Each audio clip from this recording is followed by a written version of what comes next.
Welcome to Nissi News Bytes at 1. Hello and good afternoon. Welcome to Nissi Bytes at 1 p.m. I am Aching Faith.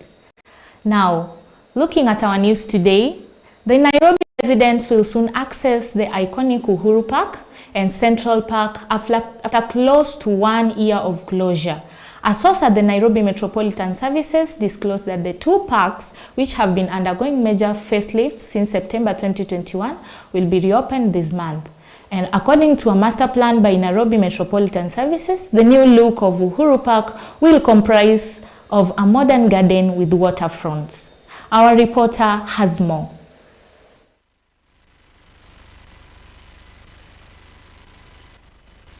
Nature trail, outdoor library, jogging and cycling track, maintenance yard, office and share garden. It will also feature several eateries and high-end hotel. The iconic Nyayo statue and the Mau Mau freedom fighters monuments have been maintained, as well as more defined freedom corner in the remembrance of Professor Wangari Maathai. The parks, which have been fenced all around, have two gates which manned by General Service Unit GSU officers around the clock. The rehabilitation of the park is on the home stretch, which President Uhuru Kenyatta expected to preside over the reopening before leaving office in August. The parks were closed last year after the Nairobi County Assembly on the September 28, 2021 approved the decision to give the park a much needed facelift. The County Assembly stated that it was disturbed that if the state of despair of Uhuru Park and Central Park was not remanded, they risk losing their appeal, historical significance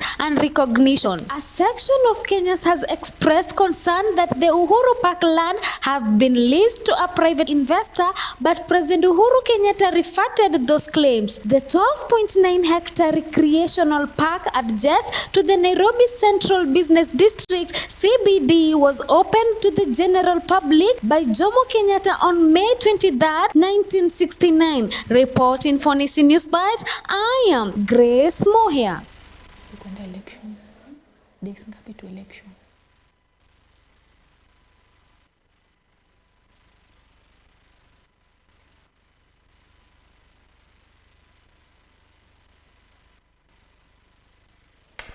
And now, on to our second news. The murder case against Migori Governor Okoth Obado, his assistant Michael Oyamo, and former Migori County Clerk Caspar Obiero continued on Thursday, with two clinical officers telling the court that they forged medical documents for Obado's personal assistant Oyamo. Cliff Momanyi, a clinical officer, told the court that he received a token of 1,500 shillings to falsify a medical document. Let's hear more from our reporter. Governor, his personal assistant, and Caspar Obiero are charged with the murder of Sharon Atieno and his unborn baby on September 3, 2018.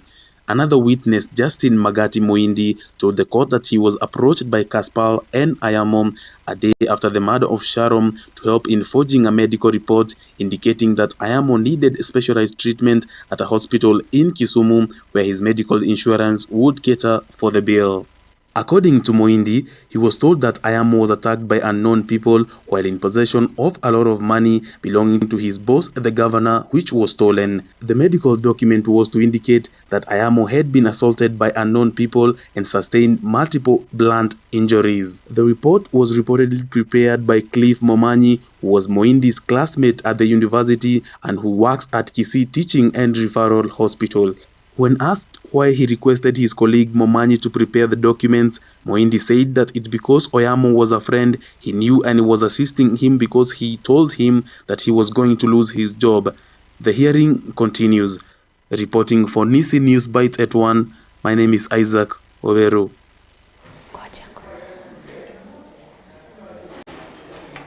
And now, one of the lowest and poorest regions in Uganda, called Karamoja, has had its people perishing because of hunger, according to the local officers there.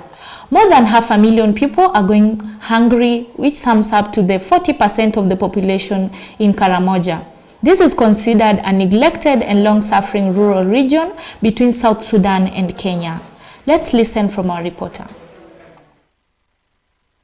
500,000 people are going hungry, which sums up to the 40% of the population in Karamoja, which is considered neglected and long-suffering rural region between South Sudan and Kenya. Karamoja has experienced harsh drought, and last year it witnessed damaging floods and landslides. The innovation of plagues, armyworms, and raids by cattle thieves have also left them with no food to eat. The Ugandan government said that it acknowledged the situation where the death and starvation has occurred. The Prime Minister also announced that it will bring 200 tons of aid and mobilize $36 million to curb the food problem for the next 3 months. Reporting for Nissi News Bytes 1, I am Grace Mohia.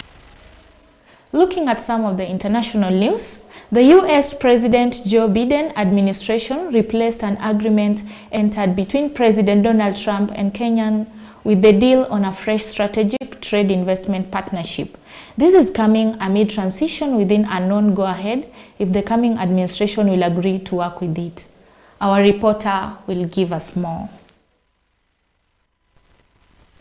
The US and the Kenyan government, according to President Uhuru Kenyatta and Joe Biden, will start working in 3 months' time to develop a roadmap for engagement in 10 areas that include agriculture, digital trade, climate change, and customs procedure. This agreement comes following last year's statement by the US government that it will review the Trump-era bilateral trade negotiations with Kenya in 2020 over a potential free trade agreement. The negotiations between Kenya government and Trump involved the intention to start formal trade talks, which were to trigger activities that were expected to culminate within 2 years. Reporting for Nissi Television at 1, I am Aching Faith. Now, on to other news. The flow of gas supplies from Russia has been interrupted, and there is speculation that it will not fully resume. Germany now has to begin preparing for a hard winter ahead.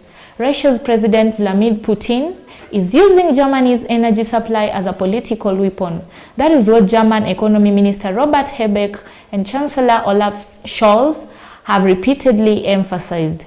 Habeck told broadcaster RTL that he'd have to be lying if he said he wasn't afraid of the possible consequences. Let's hear more from the other side.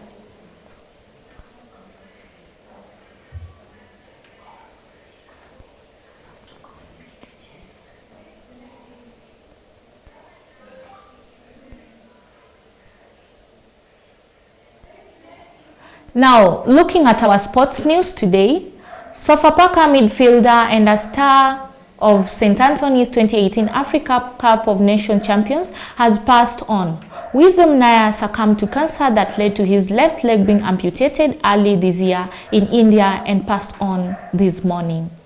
Let's hear more from our reporter.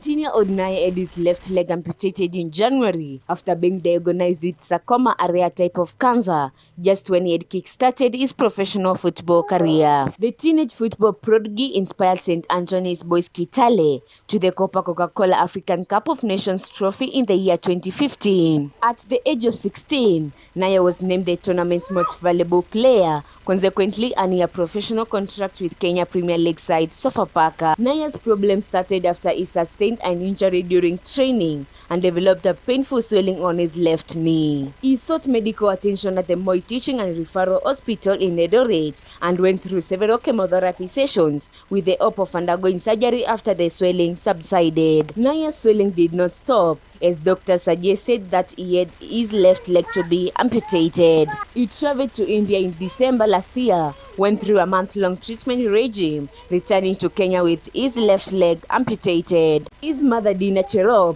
confirmed that Naya died on Thursday evening and he succumbed to complications from amputation of his left leg, with the cancer spreading to his lungs and throat. Nissi Television, I am Faith Danya.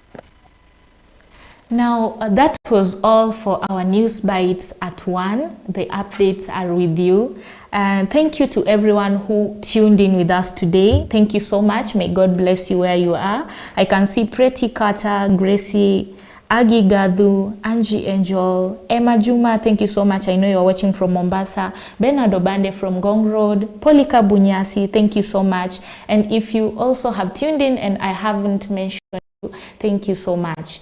Have yourself a great weekend and see you next time. Bye now.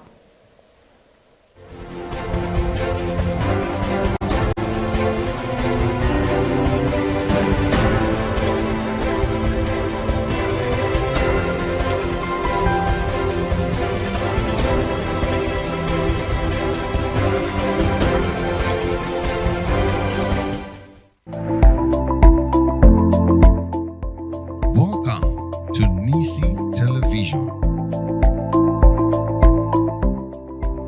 the house of rest.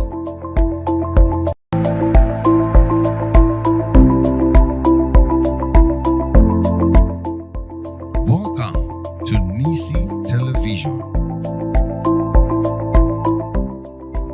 the house of rest.